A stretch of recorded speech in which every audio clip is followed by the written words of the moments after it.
The first thing they noticed was the smell. It drifted toward the gangway before the Liberty ship had even finished docking, warm, heavy, unmistakably meaty. Many of the men had not smelled anything like it since before the war, before the ration cards and ersatz coffee, before horse meat and turnips had replaced real dinners in the Reich. As the German prisoners of war stepped down onto the wooden pier, boots clattering, wrists still raw from weeks of confinement, they braced for shouting, for humiliation, for the cold face of an enemy triumphant. Instead, they were met by order and silence broken only by clipped instructions and the occasional creak of cargo cranes unloading crates. They were herded onto waiting trucks and carried inland across a landscape that stunned them with its size. Broad roads unscarred by bomb craters, farmhouses painted and intact, barns brimming with hay, and in the distance, endless fields that looked alive with food. Some stared, hollow-eyed from weeks at sea and months of combat. Others kept their gaze low, trained not to look like tourists in enemy country. Rumors had whispered to the holes on the crossing. Americans tortured their prisoners, or used them for forced labor until they died. But the sight of towns with lights glowing at night, of filling stations advertising fuel, without queues, began to chip at those stories. When the convoy stopped, it was at a camp that looked more like a military training ground than a prison. High fences, yes, but neat gravel paths, guard towers manned but not menacing, barracks lined in careful rows. They were marched to a reception hall, where the smell grew stronger. Inside, the air was warm with steam and the metallic tang of hot iron grills. Long tables stretched under harsh electric bulbs. And there, waiting as if for honored guests rather than defeated soldiers, were trays already laid out. Each metal plate held a cut of beef, seared and still glistening, flanked by a mound of mashed potatoes slicked with butter, white bread soft and thick, pats of real dairy yellow against tin, small bowls of canned peaches sat in syrup. Coffee urns hissed quietly in one corner, but it was the cigarettes that made many stop short. At each place, neatly stacked, lay 2 or 3 factory-rolled smokes, their paper unblemished, filters crisp. In Germany, by 1944, cigarettes were a hard currency worth bribes, favors, and black market deals. Here, they were simply part of dinner. Some prisoners blinked, looked at one another, unsure if this was some psychological trick. The Americans said little. A sergeant gestured for them to sit. The German officers hesitated first, bound by habit and suspicion, but hunger and exhaustion pushed men forward. The first bites were almost painful, the steak tough to jaws long and used of real meat, the butter so rich it stunned tongues used of margarine. A few stared at the bread in wonder, soft and sweet where home loaves had long turned gray and coarse. One man later wrote that he felt tears burn his eyes as he chewed. Not for kindness exactly, but for the sheer absurdity of it. A meal better than his wife and children had seen in years, served by his nation's enemy. Around the edges of the room, guards stood easy but watchful. They smoked in their own packs, offered light to any prisoner fumbling with a match. The silence of that hall was not fearful. It was thick with disbelief. Here were men who had marched through half of Europe behind swastika flags, now reduced and expecting revenge, confronted instead with industrial-scale hospitality. No speeches were given. No explanations came. The food was simply there, abundant and ordinary to those serving it, extraordinary to those receiving it. That night, back in barracks still smelling of new pine boards, whispers passed from cot to cot. They spoke of the meat of the white bread, of the cigarettes handed over as if they were nothing. Some called it trickery, others propaganda. But most, lying awake under clean blankets, felt a quiet, unspoken shift. Whatever this America was, it was not the starving, desperate land Nazi broadcasts had promised.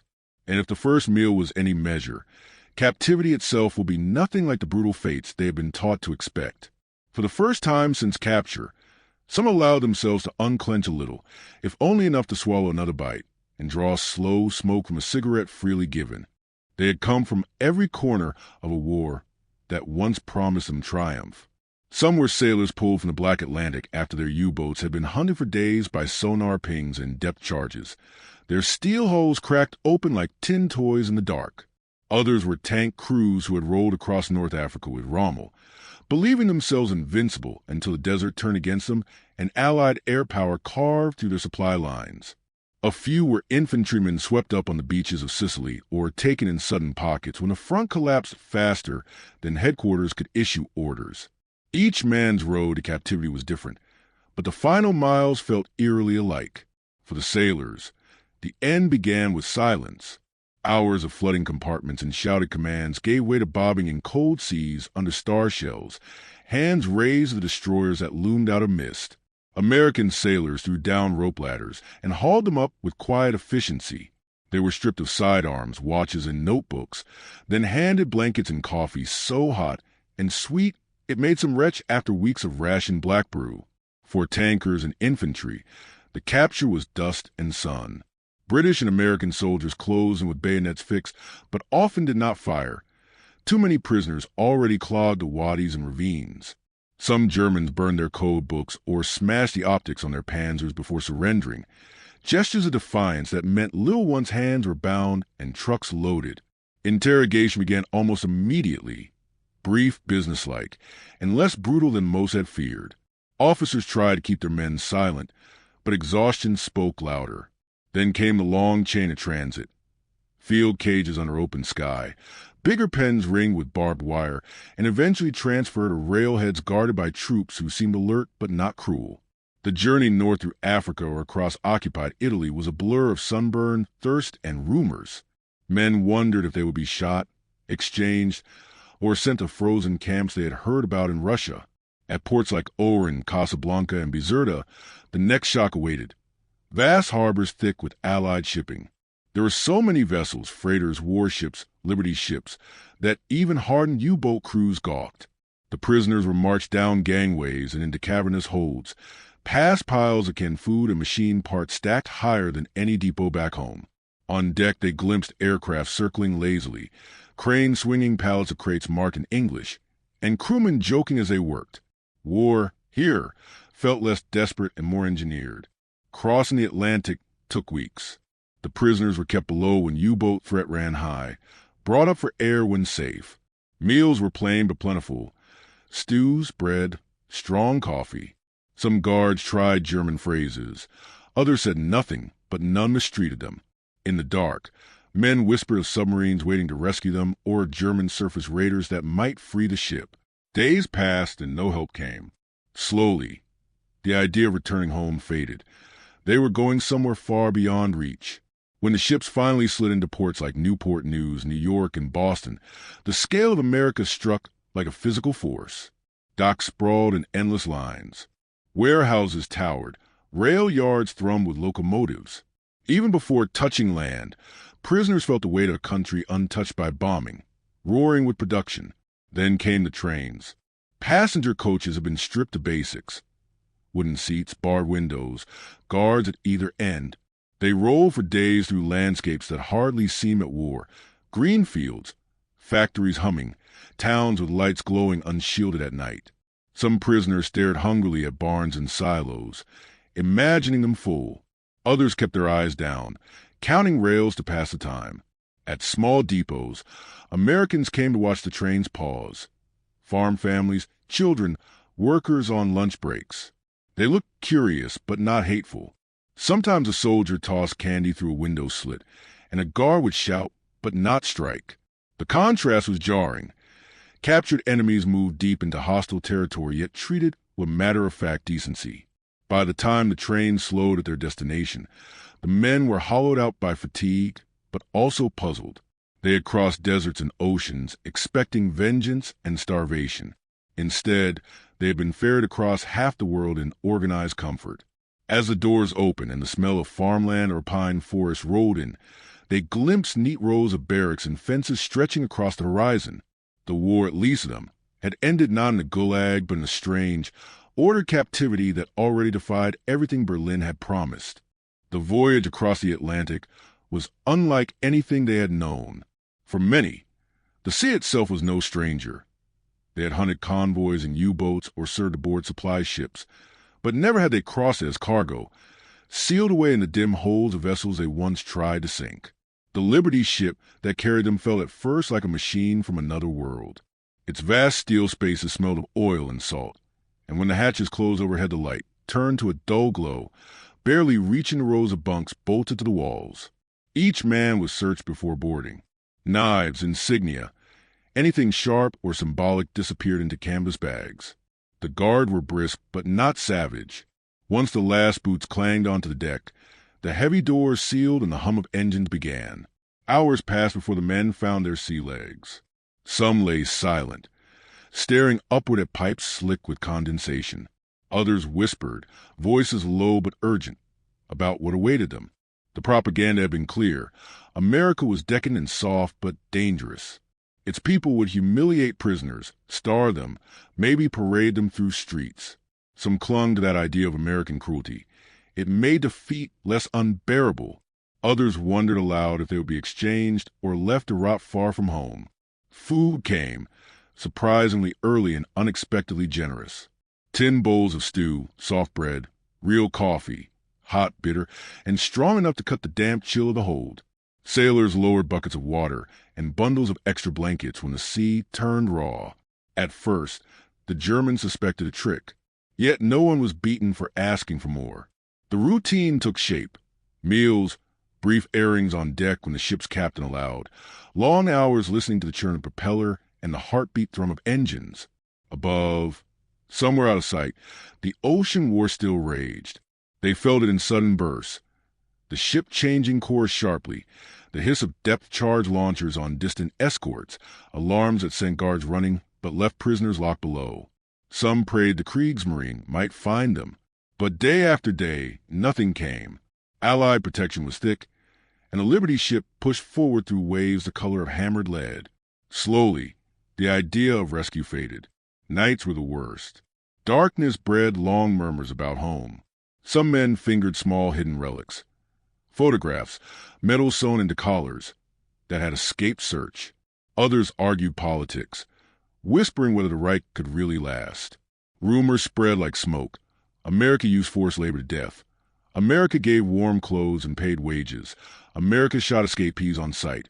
America let you write home. No one knew. Then, after endless days of horizon and sky, the ship slowed. First came scent, sweet pine and smoke. Then a shift in the waves as land broke the ocean swell. Guards allowed them up in small groups. The sight silenced even the loudest doubters. Ports like Newport News and Boston rose out of morning mist with a scale none of them had imagined. Cranes taller than church towers moved without pause, swinging cargo nets of trucks, crates, and food. Rail yards sprawled in perfect geometry, freight cars stretching beyond sight. Warehouses lined the water's edge like fortresses, their paint unscarred by bomb or shell. The air itself seemed full of movement. Whistles, horns, engines, the ring of metal on metal. For men who had seen the industrial roar blackened and broken, who had watched Hamburg burn from the air, the shock was almost physical. This land had not been touched. Its factories were alive, its ships endless, its roads unbroken. And these docks, busy but calm, were just one piece of something vaster still. As the Liberty ship docked, Americans appeared in quiet ranks.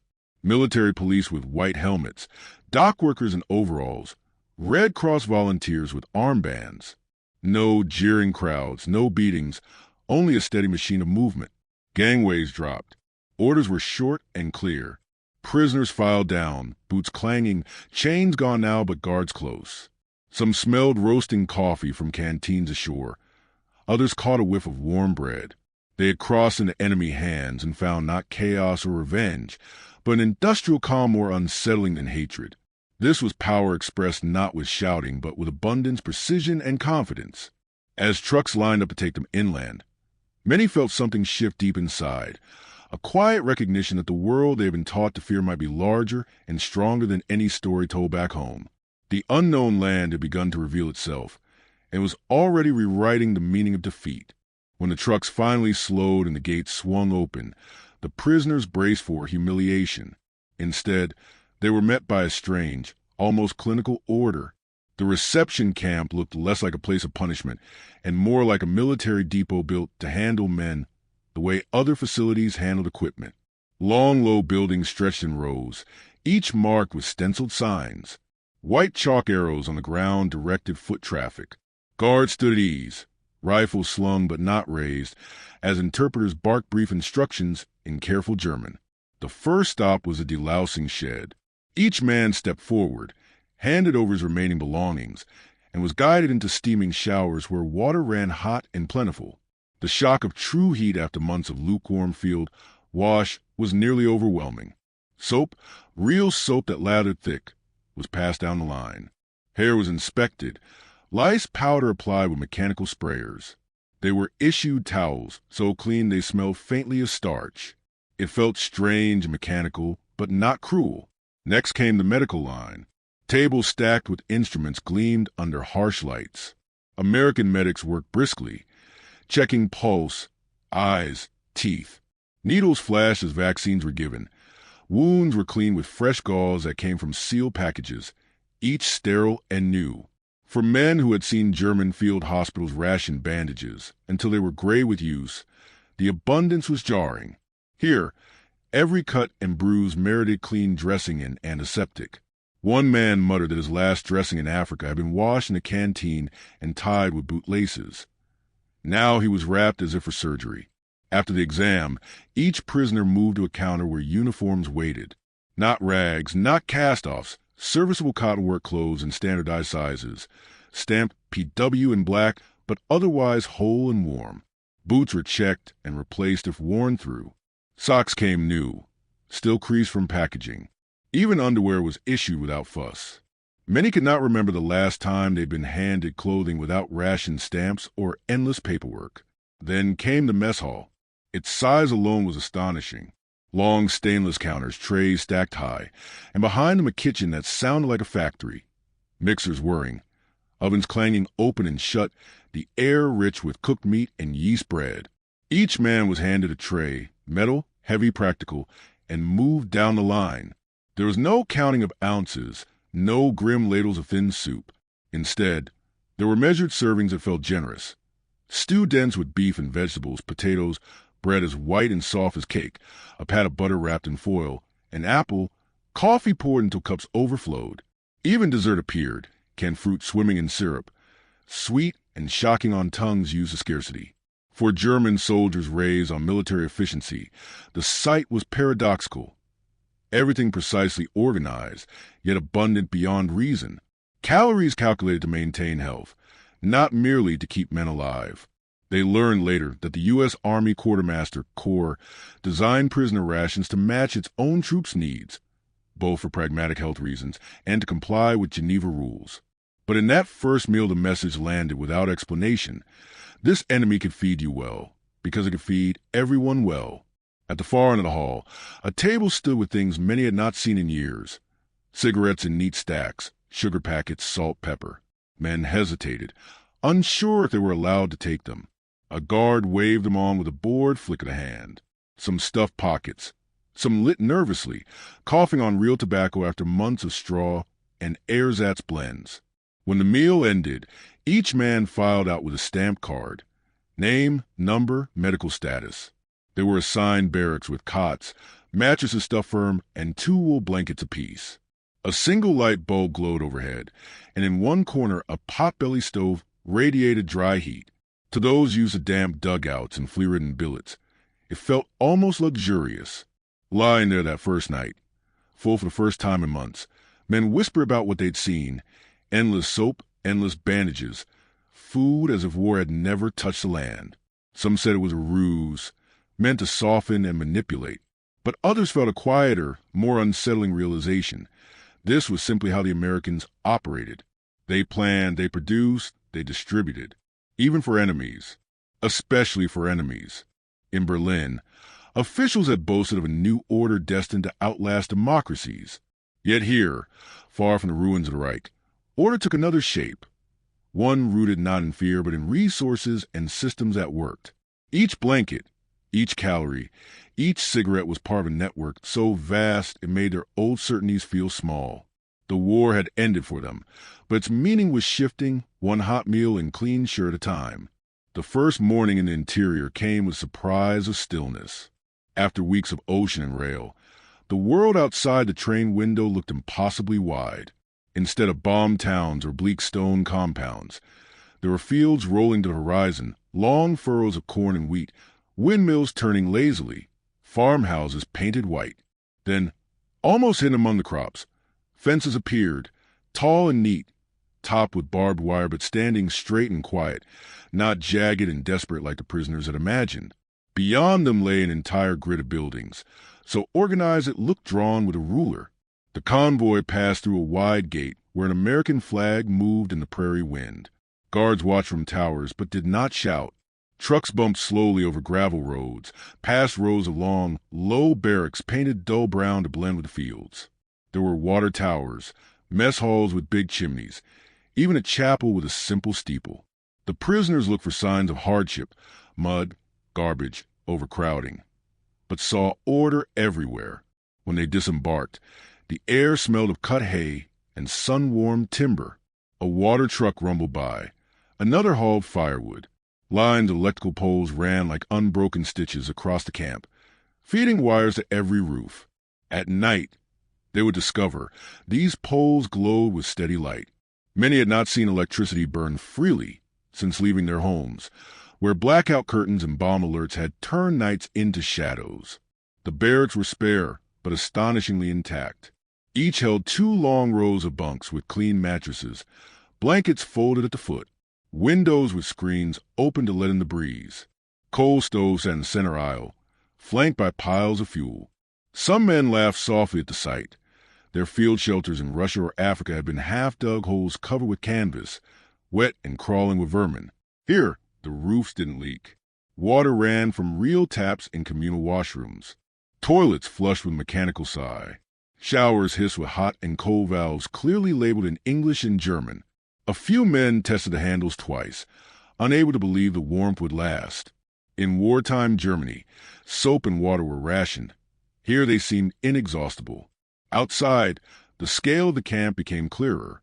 Straight gravel lanes divided the grid. At one end, a dispensary with a Red Cross sign handled medical needs. Another section housed workshops, carpentry, shoe repair, tailoring, where prisoners would later be allowed to work. Beyond that, long mess halls stood with rows of windows. A canteen stocked with basics, writing paper, sweets, cigarettes, waited for the first work credits they would earn. Perhaps most startling were the recreational spaces. Behind the main square stretched the sports field, its grass-trimmed, goalposts rising at either end. There were courts for volleyball, and even a diamond for baseball, a game few Germans understood but would come to watch. Notice boards outside the canteen listed rules and schedules in neat German script. Mail pickup, religious services, movie nights when projector was available. The camps were isolated but not barren. Trains stopped regularly with supplies. Trucks came and went with produce and meat. In summer, the scent of cut hay mixed with cooking from the kitchens. In winter, coal smoke trailed into a sky, so wide it seemed to swallow fences whole. Guards patrolled, but often with an air of routine rather than threat. Many prisoners expected cruelty to fill the quiet. Instead, they found a strange normalcy. The camp functioned like a small, contained town built with methodical American practicality. It had its own power grid, water system, and postal room. It could feed thousands 3 times a day without visible strain. It could issue boots when soles wore thin, send a sick man to a stocked infirmary, and schedule trucks to haul waste and bring fresh supplies before shortages were felt. That efficiency unsettled some more than overt hostility would have. In Germany, a war economy was fraying. In occupied territories, supply meant improvisation and hunger. Here, even for prisoners, the flow of goods was uninterrupted. The fences held them in, but the land beyond stretched endlessly fertile and untouched by bombs. At night, lying on bunks under electric bulbs that hummed softly overhead, men whispered about the place. It felt temporary yet strangely permanent, as if America had assumed it would need to house whole armies of enemies and planned accordingly. Some scoffed at the luxury, saying it was meant to break them. Others stared at the ceiling and said nothing, quietly aware that this careful abundance was not theater. It was simply how this country worked. Morning brought whistles, mess lines, and chores. But behind the discipline was a rhythm almost civic in its calm. It was here, amid the cornfields and grids of wire and light, that many first felt their old world slipping away. They had been told of a decadent, collapsing America. Yet these camps, tidy and provisioned in the middle of nowhere, told a different story. A nation so resourceful it could build small cities just to hold its enemies and keep them alive, fed, and even occupied while a global war raged elsewhere. The rumors started before they even reached the mess hall. Men coming back from work detail whispered of meat, real meat, thick and browned. No one believed it at first. In Germany, meat had vanished from plates long before their capture. When it appeared, it was stringy horse or scraps folded into thin stews. Here, a proper cut of beef seemed impossible, a dream conjured by hunger. But as the bell clanged and the prisoners filed out of their barracks, the scent of roasting fat drifted on the dry Texas air and silenced conversation. Inside the long building, steam rolled from kitchens big as train sheds. American cooks in white caps moved with factory speed, carving, stirring, ladling. The noise was mechanical. Trays sliding on rails, utensils clattering, a distant whir of machines slicing bread. Each man took his place in line, metal tray in hand, glancing sideways as if expecting a trick. The guards looked bored, not hostile. One interpreter barked the rules. Keep moving, no talking back, return trays when finished. Then the food began to appear. First, a slab of beef so thick some hesitated to take it, fearing it was meant for someone else. Dark crust at the edges, still glistening with juices. Next, a mound of potatoes whipped soft and white, dotted with melting butter. Beside it, bread, white and airy, nothing like the dense rye they had known. A small foil-wrapped pat of butter slid onto each tray. Then came the shock of canned peaches, golden and syrup-slick, something most hadn't tasted since childhood. At the end, a coffee urn hissed as it filled metal mugs. A cook waved to a tin of sugar and a pitcher of milk. Prisoners looked at each other, unsure if they were permitted. The guard only shrugged. On a separate table sat neat stacks of cigarettes, factory fresh, each pack crisp with cellophane. A sign in German said simply, 2 per man. Many froze in front of pile, hands twitching. In Germany, a cigarette was currency, bribe, and comfort. Here, it was handed out like salt. Some snatched their allotment and tucked it away quickly, half expecting someone to shout and snatch it back. When they reached the long tables, the room was quiet but for the scrape of boots and the clink of cutlery. For a moment no one moved. Then the first knife cut into beef, releasing a cloud of scent that hit the men like a blow. A few bit cautiously, jaws and used of tenderness. Others devoured without shame, each swallow a jolt of memory. Sunday dinners before ration cards, fathers carving roasts, a time before defeat. Sugar crystals hissed into coffee. Milk turned to black liquid pale. Men cupped mugs in both hands, eyes closing at the heat and sweetness. Around the tables, shoulders slowly uncoiled. No speeches came, no lectures about surrender or re-education. Just a steady hum of men eating until a hollow in their bellies quieted. Some were uneasy. Was this manipulation? Propaganda meant to soften them? But no posters hung on the walls, no slogans. Only bare timbers and the smell of cooked beef. The guards lingered by the doors, laughing among themselves, uninterested in how much the prisoners ate. A few older soldiers kept their dignity rigid, chewing slowly, back straight. But even they reached for bread twice. Butter melted on fingers, and no one scolded. One young U-boat crewman stared at his coffee before adding sugar in tiny, careful pinches, as if saving it. An American cook, catching his hesitation, tipped the bowl and smiled. More sugar rattled onto the table. When the meal ended, men sat back heavy with food and something harder to name. Fullness, yes, but also disorientation. To be fed this way by the enemy blurred the edges of hate. They had braced for cruelty and instead been offered plenty without ceremony. Some felt shame, others quiet gratitude they would never admit aloud. Walking back to the barracks, they smoked their new cigarettes slowly. The taste was rich, almost dizzying after the harsh leaf they were used to. The prairie wind carried the scent of beef long after the kitchen doors closed. In the fading light, a few men looked around at the ordered camp. The power lines, the stacked firewood, the water towers gleaming against the sky, and felt a weight settle deeper than hunger. If the Americans could feed thousands of prisoners steak and butter while fighting a world war, what else could they do? What chance had the Reich truly had? The thought was not spoken, but it drifted with the smoke into the night. A quiet, unsettling truth carried on full stomachs and soft bread. The first meals had seemed almost magical to the men who ate them, but the wonder deepened when they began to glimpse the machine behind the plates. Nothing arrived in the camps by accident. Each loaf of bread, each slab of beef, each pack of cigarettes had passed through a chain so vast and precise it was hard to imagine for soldiers used to shortages and improvisation. Long before dawn, freight trains groaned into nearby depots, their doors sliding open to reveal cargo arranged like puzzle pieces. Sides of frozen beef swung on hooks inside chilled cars lined with silver insulation. Crates of potatoes stacked to the roof bore stenciled codes that told quartermasters exactly where and when they had been loaded. Boxes of canned fruit came by the thousand, each one identical, each can shining and labeled. Refrigerated trucks backed up to receiving docks with engines humming, ready to move perishables before the summer heat could touch them. The German prisoners working in camp supply details saw it first. They unloaded and counted under American sergeants who carried clipboards dense with numbers but moved with casual ease. Each man knew his role. A single missing crate triggered quiet radio calls and quick replacement, no panic. Pallets of flour and sugar rolled down ramps on dollies that locked into place with a snap. Butter came in foil-wrapped blocks by the hundredweight, packed in ice and straw.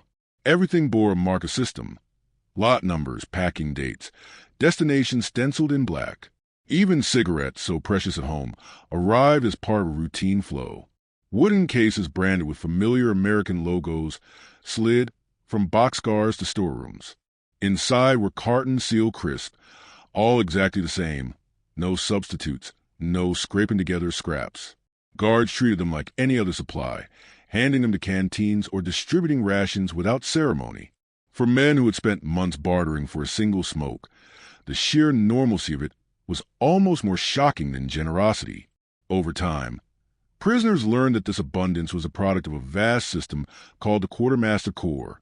Its officers visited the camps often, inspecting ledgers and storerooms. They wore clean uniforms and carried sheaves of papers more important than rifles. Through interpreters, some explained, every calorie was planned. The U.S. Army measured how much fuel a man needed not just to survive but to stay healthy, to work if required, to avoid illness that would burden hospitals. Food charts hung in kitchens, covered with figures. Protein, fat, carbohydrates, calculated for thousands. The prisoners who worked as cooks began to understand. Kitchens here were like small factories. Industrial mixers churned potatoes to the same smoothness day after day. Meat slicers hummed through roasts at identical thickness. Refrigerators the size of trucks kept milk cold, fans circulating to hold safe temperature. In one corner of a Texas camp kitchen, a captured ship's cook watched Americans grind beef with machinery capable of feeding a regiment in an hour. He thought of German field kitchens bending under shortages, of cooks inventing stews from scraps, and felt both admiration and quiet despair. Delivery never failed. When storms washed out rail lines, trucks arrived from another route within hours. When summer heat threatened meat, ice plants filled bunkers with crushed ice to keep stores cold. The men noticed that nothing was ever late enough to cause empty trays. And when the daily waste barrels rolled out, bread ends, fruit peel, fat trimmed from roasts, they overflowed with food that would have been guarded treasure in Europe. For some, the exposure to this logistical web was a first crack in deep-seated beliefs. They had been told America was soft, undisciplined, unable to wage a real war. Yet here was discipline of another kind. The cold efficiency of supply lines that could stretch across an ocean, feed armies and prisoners alike, and do so with a rhythm that felt effortless. It changed conversation in the barracks. Men began to speak of factories in Chicago that turned out frozen beef by the trainload, of canneries along the coast running day and night, of highways and railroads unbroken by bombing. Some wondered aloud how a country so organized could ever be defeated. Others stayed silent, staring at their cigarettes, smoke curling like a quiet admission. The Americans never bragged. They just delivered. And in that delivery was an unspoken message. War was not only about courage or ideology, but about the ability to feed, clothe, and maintain vast forces without pause. Each full plate, each hot mug, each unremarkable ration of tobacco told the prisoners more about power than any propaganda leaflet ever could. It began with the barrels. They stood behind the mess halls each evening, wide and dented, lined with heavy paper. After dinner, kitchen workers, many of them prisoners themselves, heaved trays of scraps into their mouths, potato peels, bones still with meat on them, half-eaten bread, fruit untouched. The first time a German detail was ordered to wheel the barrels out for disposal, the men froze. One stared so long at a slab of beef tossed away with the sweep of an American cook's arm that a guard finally barked at him to move on. In the Reich, such waste would have been unthinkable. By 1944, families boiled soup from potato skins and saved bacon grease like treasure. Cigarette stubs were smoked down to the paper. Even ash was hoarded to stretch poor tobacco. Here, rich scraps were treated as nuisance, refused to be carted off. The shock deepened when the men noticed how casually Americans themselves contributed to pile. Guards walking away from tables left bread crusts untouched, apples bitten once and dropped. Coffee poured down drains because it had cooled. Cigarette butts with whole lengths of tobacco left clung to the ground around guard posts. A young prisoner one night bent to pick one up, instinct stronger than caution. An MP waved him off, not angrily, just dismissive, as if to say there would always be more cigarettes. In barracks that night the talk turned restless. Some felt anger rise behind their ribs. How could the enemy live with such thoughtless plenty while German children starved? Others felt something colder, envy tangled with quiet dread. One former U-boat petty officer whispered that the waste frightened him more than the fences. If they can throw away this much, he said, what can they keep for themselves? Men began collecting whatever they could, without drawing attention. Paper napkins folded and smoothed to write letters later. Empty cigarette packs saved for rolling scraps. Bits of fat or bread pocketed discreetly to dry for later snacks. Guards rarely stopped them. Some even smirked, tossing a fresh cigarette to a man who had stooped to pick up a butt. That small gesture, mocking to some, generous to others, made clear how little value these Americans placed on what prisoners considered riches. Over time, the waste became a silent measure of difference. Each overflowing barrel was proof of an economy, so wide it could shrug off loss. When a delivery truck once dropped a crate of butter and the lids cracked, spilling pale gold across the gravel, the driver cursed softly and shoved the whole crate aside. A supply sergeant signed a paper, waved for another truck, and left the mess to melt in the sun. Germans watched in stunned quiet. In Hamburg, butter had been worth hours of queuing and ration cards. Here, one accident meant nothing. Even the cigarette issue reinforced the gulf.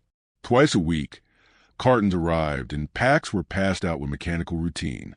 Guards smoked a few and crushed the rest, half used when work called them away.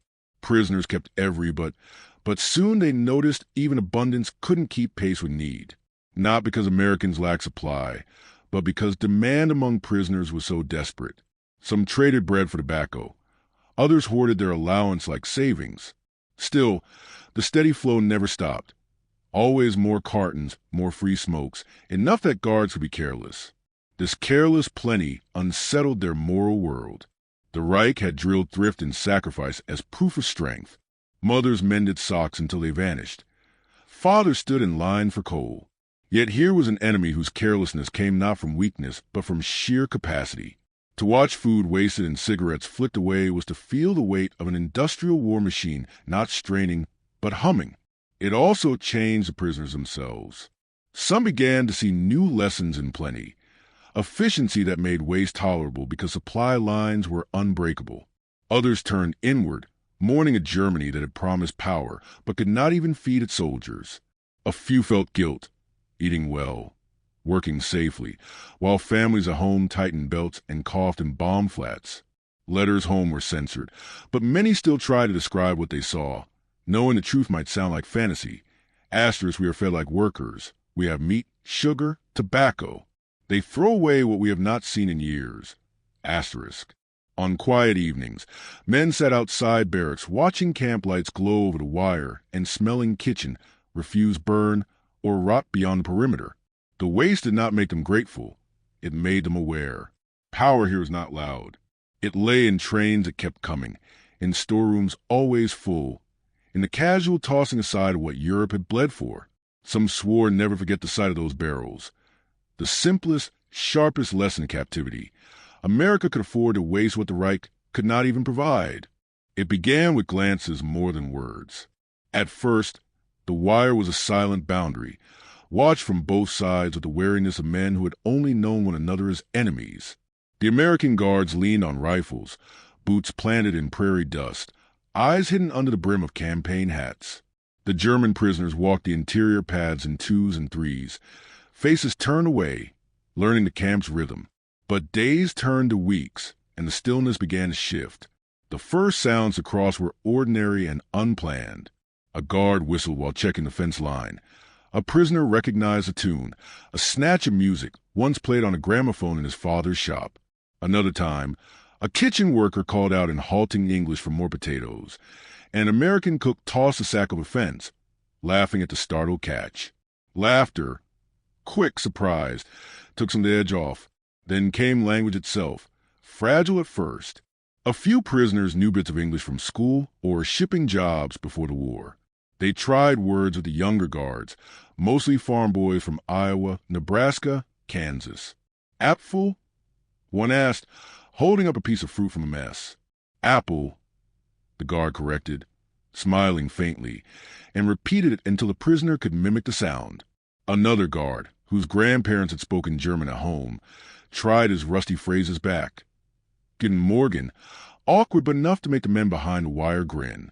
One humid afternoon in Texas, a guard noticed a U-boat sailor staring at the guard's pocket knife. He held it up and said, slowly, "Knife?" The prisoner nodded, answered Messer, and pointed himself, then the blade. Within minutes they were trading words. Steel, ship, sea, a kind of quiet barter language. Others drifted over, curious. The war felt momentarily far away, though no one forgot it entirely. Work details deepened the exchange. Prisoners sent to cut wood or harvest crops moved under armed watch, but often alongside civilian crews. An older German machinist marveled at an American combine rumbling across the fields, so different from the horse-drawn harvest he had known.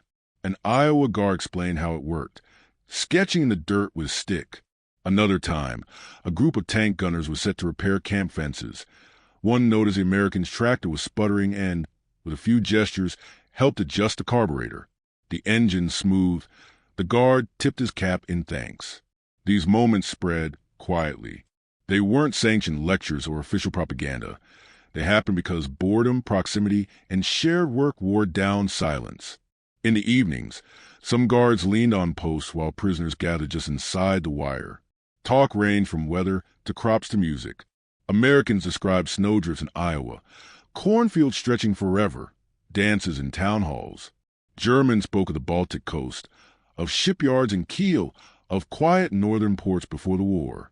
Curiosity softened edges that ideology had sharpened. The guards, many barely older than the prisoners, began to see individuals instead of the faceless enemy of posters and newsreels. The prisoners, surprised at the unceremonious humanity of their captors, started to question stories told back home about cruelty and decadence. One young infantryman who had marched behind Nazi banners listened to a guard talk about his father's dairy farm and found himself picturing cows, not propaganda caricatures. There were still barriers, sharp and real.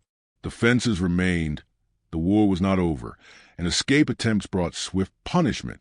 But even discipline was handled with a kind of steady fairness. Guards shouted commands, but rarely struck. When a prisoner once collapsed in the field from heat, an American medic sprinted to him without hesitation, and the watching men behind the wire murmured in surprise. Letters back to Germany, carefully censored, tried to catch this strangeness. Asterisk, the guards are not devils. They talk of farms and families. Some even share cigarettes. Asterisk, families at home likely doubted every word, imagining lies or coercion. But inside the fence, the truth spread quietly. There were people on both sides of the wire, not just slogans and orders. By winter, in some camps, the exchanges had grown ordinary. A guard might toss an extra apple. A prisoner might return a drop glove. On Sundays, if work was light, music floated over the wire, an accordion borrowed from somewhere, or a harmonica from a guard's pocket.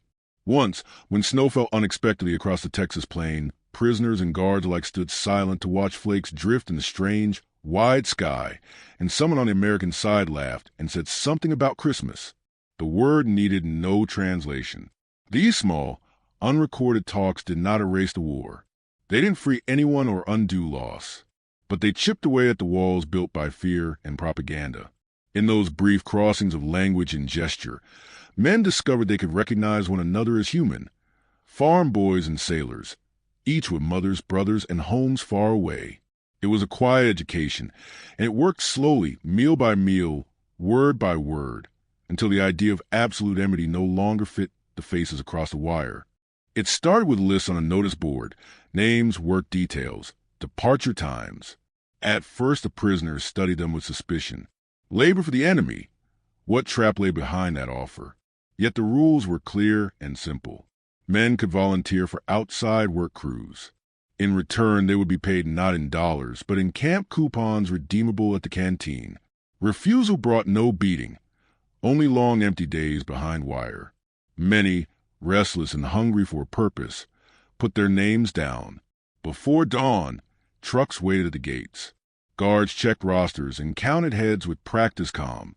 Prisoners clambered aboard, boots clanging on metal steps, and the convoys rolled out onto quiet roads. In Texas and Oklahoma, the land stretched endless and golden with grain. In Iowa and Nebraska, cornfields waved in heat haze. Some crews went to sawmills, the scent of pine thick and sharp. Others to farms where summer sun lifted mist off irrigation ditches. The first shock was how the Americans worked. Equipment dwarfed anything back home. Combines taller than a man swept fields that would have taken days to cut by hand. Trucks with wide tires and rumbling engines hauled timber out of the woods in loads so heavy they seemed impossible. Farmers greeted the crews politely, sometimes shyly. A foreman might demonstrate machine, careful to stand out of reach but not hostile. Once shown, the Germans took to the work with quiet competence.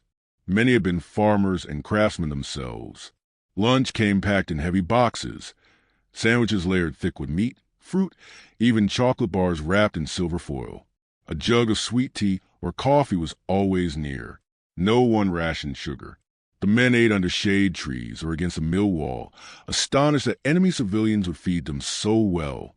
Some Americans smoked with them, exchanging few words but occasional smiles. At day's end, the trucks returned and each man was handed a small slip of paper or card, credit for hours worked. The pay was modest, but real. Back inside the wire, they lined up at the canteen where shelves gleamed with goods unthinkable in wartime Germany.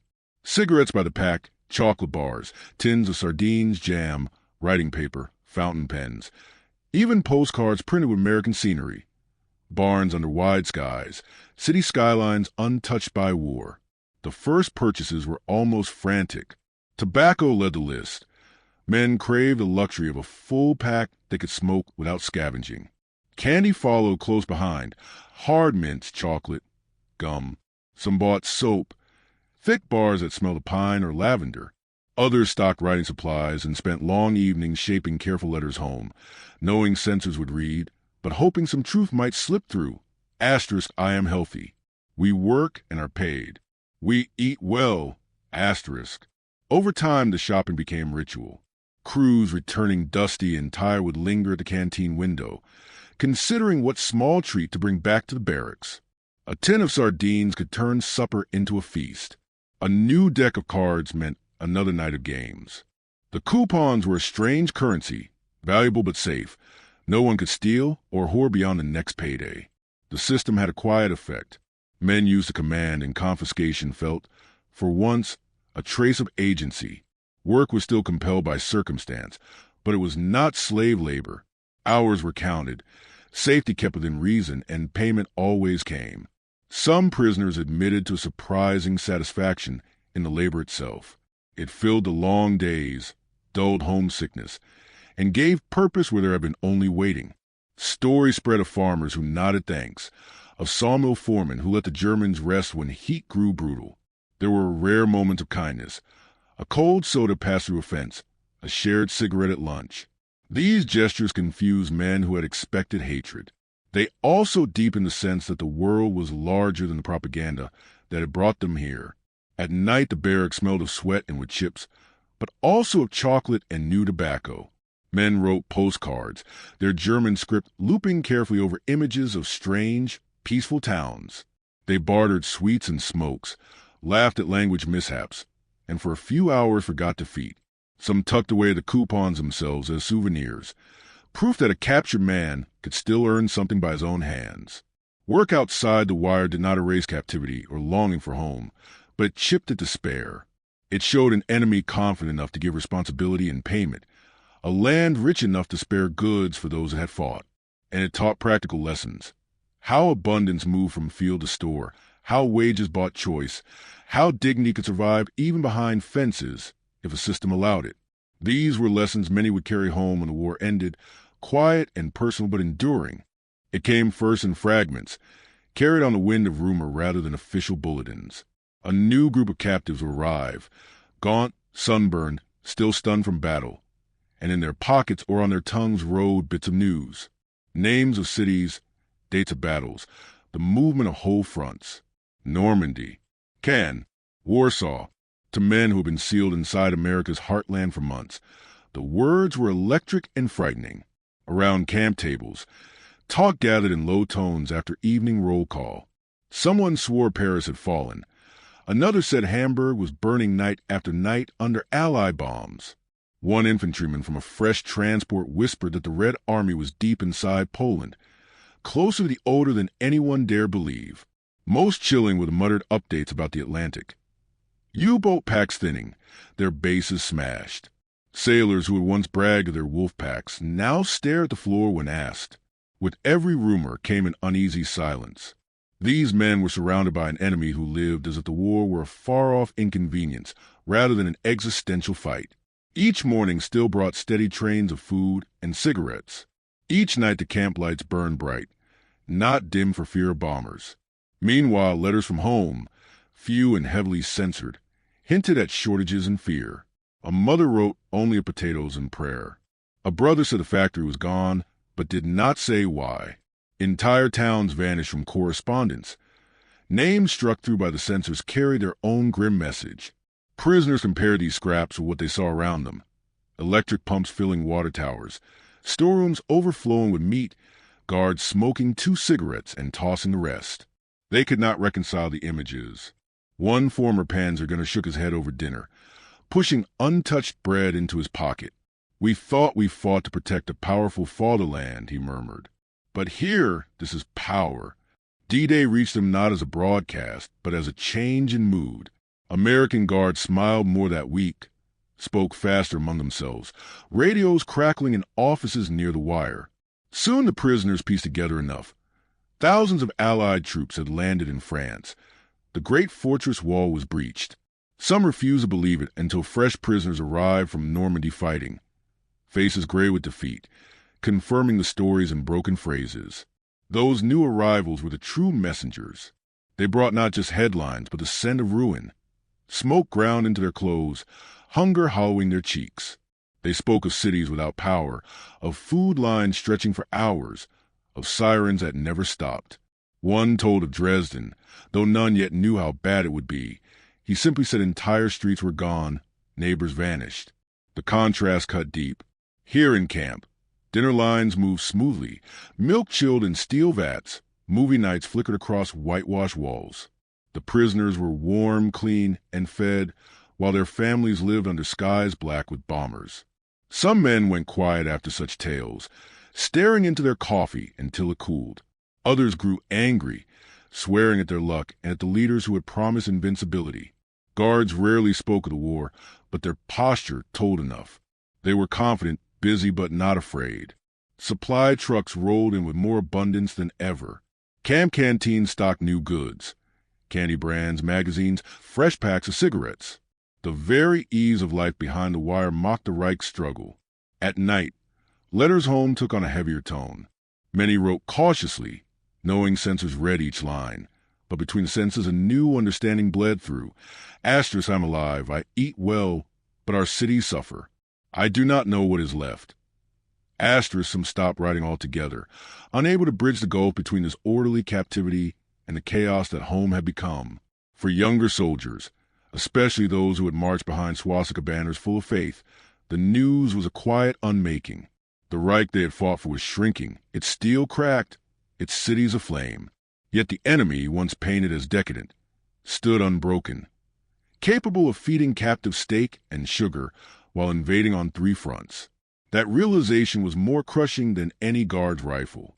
Slowly, conversation shifted from when Germany would win to whether it could survive at all. In corners of the barracks, men whispered about surrender, rebuilding, what life might look like after. A few older officers tried to stamp out defeatism, but the tide of information kept rising, fed by each new transport and each fresh newspaper a guard left carelessly on a table. Every day, the camp's routine reinforced the same lesson. Trains arrived, lights stayed on, meals were served. Outside, their homeland fractured under a sky of fire. Inside, the enemy's machine moved with quiet, unstoppable competence. It was a strange, bitter education, learned not in classrooms but over plates of food and scraps of rumor passed hand to hand. By the time winter settled over the cornfields, the belief in a triumphant Reich had withered into something smaller and far more uncertain. Dinner had become a ritual by then, no longer startling, but still full of quiet astonishment. The trays slid down the line with mechanical ease. The smells of cooked beef, coffee, and warm bread drifted out to the waiting men. They took their places at the long wooden tables, boots scuffing the floor, conversation hushed until plates were full. But something had changed. Where once there had been only hunger and relief, now there were questions whispered low and careful, ideas that had nothing to do with calories or ration charts. It often started with small talk about the food itself. One man would note how every steak looked the same size, how the potatoes were portioned evenly, how there was never too much or too little. Another would answer that it was all part of a plan, some system behind the kitchen that kept everything steady. That would lead to speculation. What kind of nation could make even feeding captives feel so reliable? A farmer from Württemberg described the confusion of German logistics. Missing shipments, spoiled supplies, endless requisitions lost somewhere in the war machine. He shook his head over his fork and said softly, "Here, someone planned this month ago. They knew how many of us would be captured before we even arrived." These remarks slid into deeper talk. The Americans, after all, didn't seem afraid. Guards were young and casual, not drilled into terror. They wore good boots, clean uniforms, and carried letters from home stuffed into shirt pockets. Sometimes, by accident or design, a guard left a newspaper on a table. A headline about elections or strikes or new production numbers would spark debate. Men who'd been told democracy was weak stared at a country that could vote and argue and still feed armies across the globe. Those with some English tried to pry more from guards. One asked a Nebraska farm boy about how much land his family owned and was stunned when the answer came. Enough to live well, no party permission required, no quotas. Another pressed about work. The guard shrugged and said anyone could start a business if he worked hard and had some luck. The prisoner had been told all American wealth belonged to a few, that the rest lived desperate and poor. Yet the guard spoke of tractors, grain sales, and bank loans as if such things were ordinary. The conversation spread like threads through the barracks. No one delivered lectures.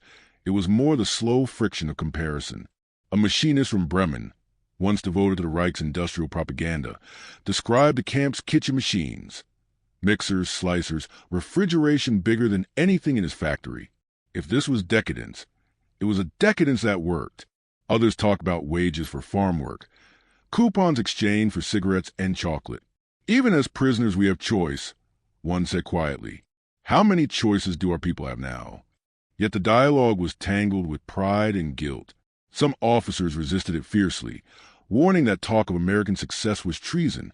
They insisted the system outside the fence was a facade meant to seduce defeated men. But as weeks stretched into months, it was hard to hold the old certainties intact. The evidence was in their stomachs, in the steady hum of electric light, in the unbroken supply of sugar and tobacco. Sometimes the talks turned philosophical in a way no one expected. Men spoke of freedom, not the grand slogans, but the small freedoms they glimpsed. The guard who laughed and swapped songs across the wire. The camp chaplain who let services run without political speech. The canteen clerk who smiled and explained how many coupons bought a chocolate bar, no suspicion, no party card. For soldiers raised on rigid obedience and fear of stepping wrong, these small liberties were strange and quietly magnetic. On steak nights especially, when the smell of abundance seemed to seep into every corner, conversation ran longer. Someone would remark on how the beef kept coming though the country was at war on two oceans. Another would wonder how a place could plan and produce so much and still allow disagreement, voting, and individual ambition. A few dared to say aloud that the Reich had promised plenty and order, but delivered ruin. They said it softly, looking over shoulders, but they said it. No one pretended the Americans were saints. Guards could be harsh. Punishment came fast when rules broke. But the larger picture was undeniable. A society with deep capacity, one that seemed to trust systems more than terror, and could still outfight a regime built on control. After dinner the men sometimes lingered, sipping coffee that grew cold, smoking the last inches of their rationed cigarettes. The clatter of trays had died away, replaced by the low hum of talk and thought.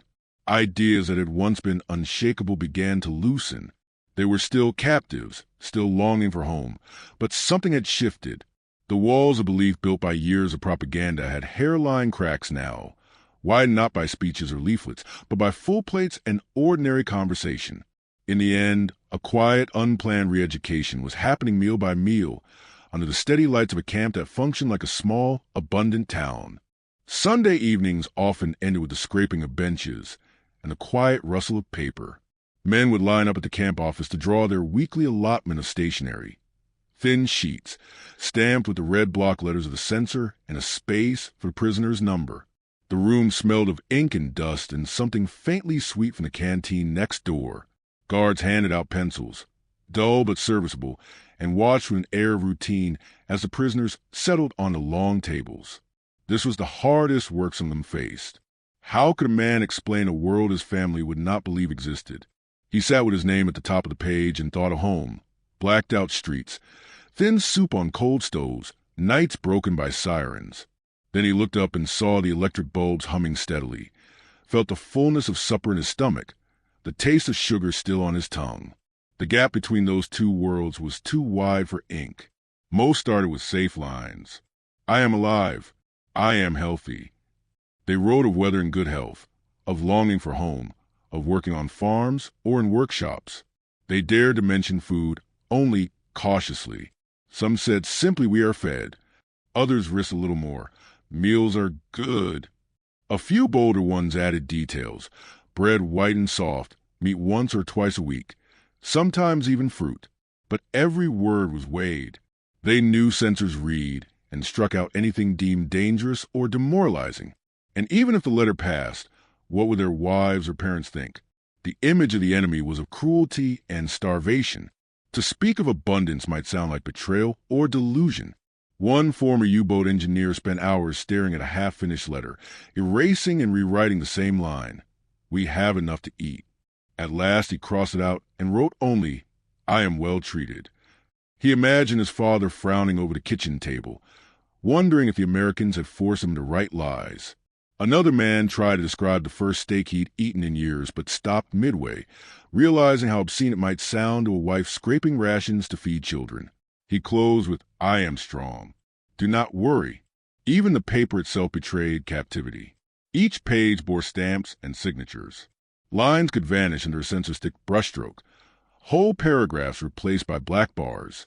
Sometimes letters came back to the sender with sections ripped out, leaving holes like wounds. Those who had tried to be honest learned quickly to retreat to safer, duller language. Yet despite caution, fragments slipped through. Families later recalled strange, clipped sentences that puzzled them. We work and earn pay. We are warm. I smoke again. To a mother standing in ruins, such words seemed impossible. Some assumed their sons had been broken or bribed. Others, desperate for hope, clutched the letters as proof their loved one still lived. Inside the camp, the act of writing was both comfort and torment. It tethered men to home, but reminded them of the gulf between lives. After an evening of letters, the barracks felt quieter, as if each man had touched something fragile. They folded the pages neatly, slid them into provided envelopes, and handed them back to guards who stacked them without expression. Days later, mail bags would leave with the supply trucks, and hope would ride with them across the ocean. Now and then a reply came back, wrinkled and delayed. Those were read aloud like treasure. A mother's thin script asking after health. A wife's coded plea for news beyond, "I am alive." Sometimes the reply was darker. A death notice, a bombed house, an address no longer valid. Those letters were folded and kept anyway, tucked under mattresses or inside boots. The irony struck many of them. Here they lived as captives, yet safer or fuller, sometimes even more secure than the families they longed to reassure. They wanted to share the strange truth that the enemy fed them better than the Reich could feed its own. But the war and its walls of propaganda made such truth nearly unspeakable. So they wrote carefully, fingers cramped from caution, try to build a bridge over silence with words that would neither be erased nor misunderstood. When the lights dimmed and the last envelopes were sealed, a hush settled. Men lay back on bunks staring at the ceiling, smoke curling upward from end-of-day cigarettes. Their minds followed those letters across the dark ocean, wondering how they would be read, if they would be believed, if somewhere a loved one might find a sliver of relief in the dry, guarded lines.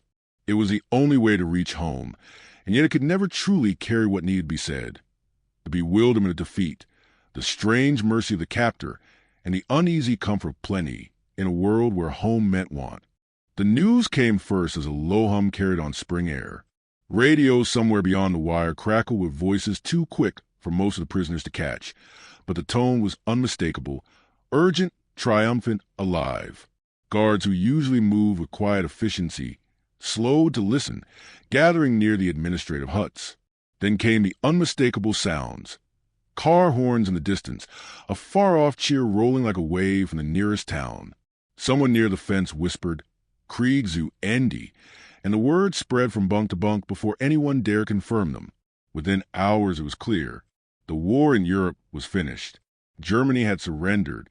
Men who had once counted every day of captivity by the calendar of possible victory now sat stunned in the early summer light. For months they had felt the Reich shrinking, piece by piece. Rumors of the Red Army. Cities turned to rubble, D-Day's shadow, but final defeat still landed like a blow to the chest. Some wept openly, shoulders shaking in the open yard. Others sat rigid on benches, eyes hollow, fists clenched around nothing. A few younger prisoners whispered bitter oaths at the leaders who had promised invincibility and delivered ruin. Beyond the fences, celebrations swelled. That night, small towns lit bonfires and church bells rang long into the dark. Guards no longer hid their relief.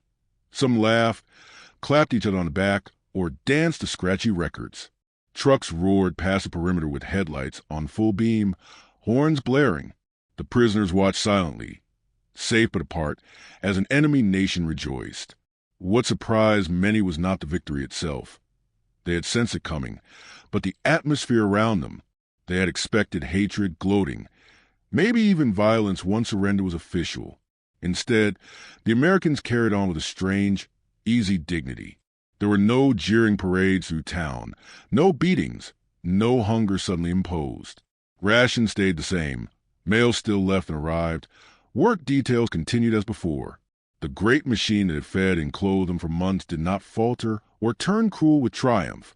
That calm was almost more disorienting than defeat. For years they'd been told that democracy was chaos, that liberal nations collapsed when victory was near, that enemies would reveal barbarism once masks fell. Yet here was a country celebrating total war's end with fireworks and music, while still handing prisoners their evening coffee and cigarettes. Guards seemed, if anything, more relaxed.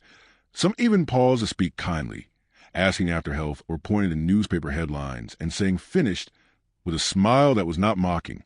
In the barracks, long conversations filled the night.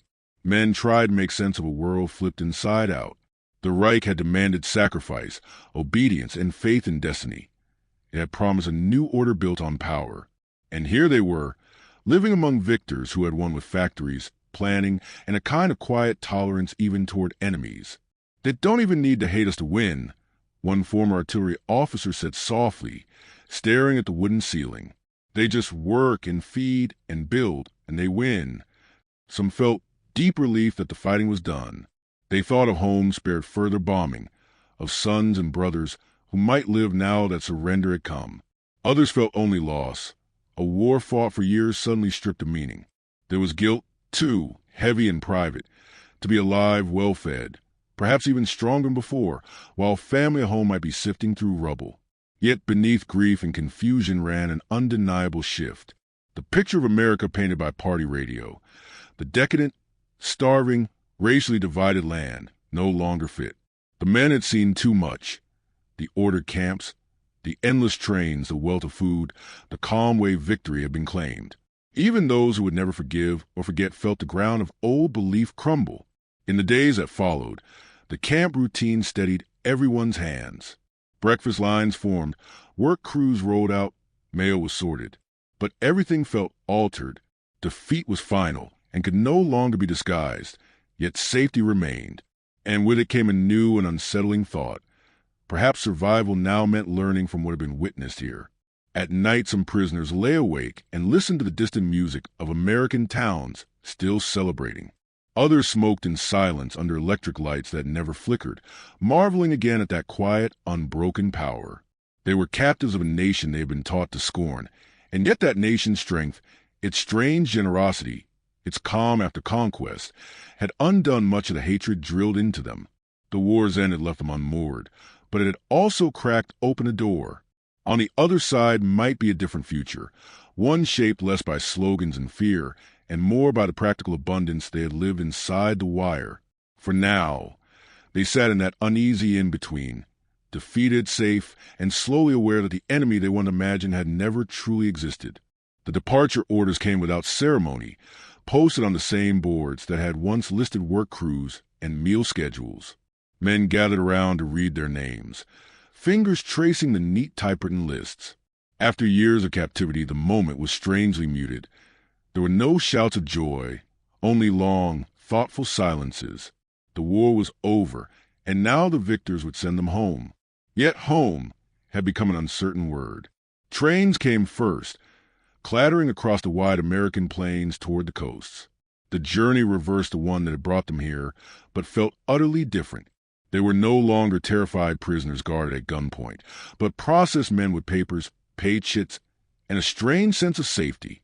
Through the carriage windows, they saw again the untouched towns, the full silos, the neon signs glowing even in the smallest villages. Supply trains thundered past in the opposite direction, still heavy with goods though peace had come. Many stared out at the vast farmland and whispered to themselves, wondering how their own soil would look after years of bombs and hunger.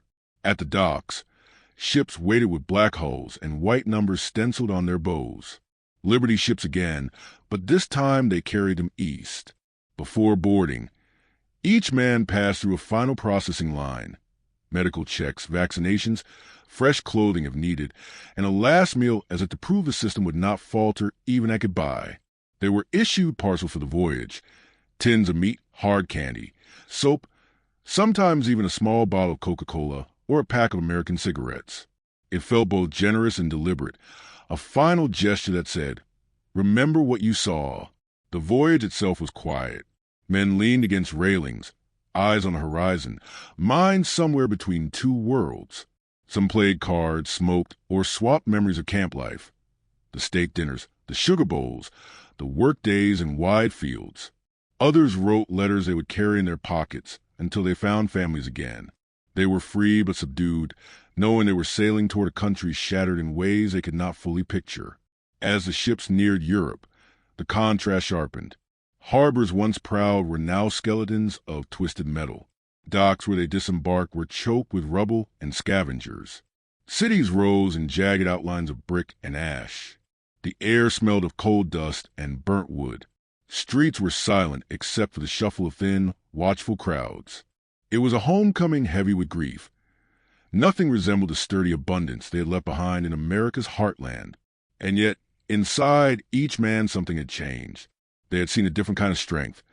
Not just tanks and bombs, but systems that fed, clothed, and even cared for enemies.